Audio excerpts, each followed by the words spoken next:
Sebanyak 100 pasukan elit Iran disiapkan untuk menjalankan misi khusus menargetkan Perdana Menteri Israel Benjamin Netanyahu.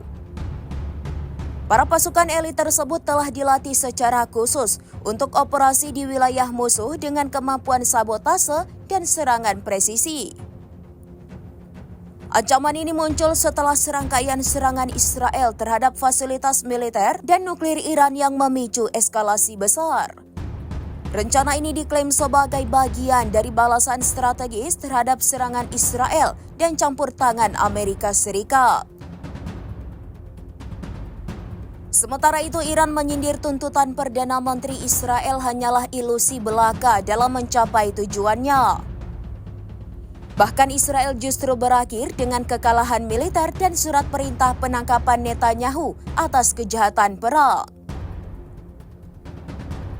Dikutip dari Tasnim News, pernyataan itu disampaikan Menteri Luar Negeri Iran Abbas Araghchi melalui media X pada Senin 14 Juli.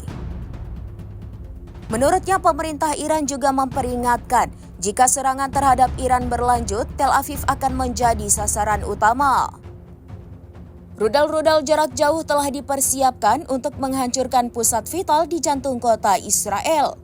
Angkatan bersenjata Iran dilaporkan telah menyiapkan jalur serangan dahsyat melalui darat, laut maupun udara.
Download Tribun X sekarang, menghadirkan lokal menjadi Indonesia.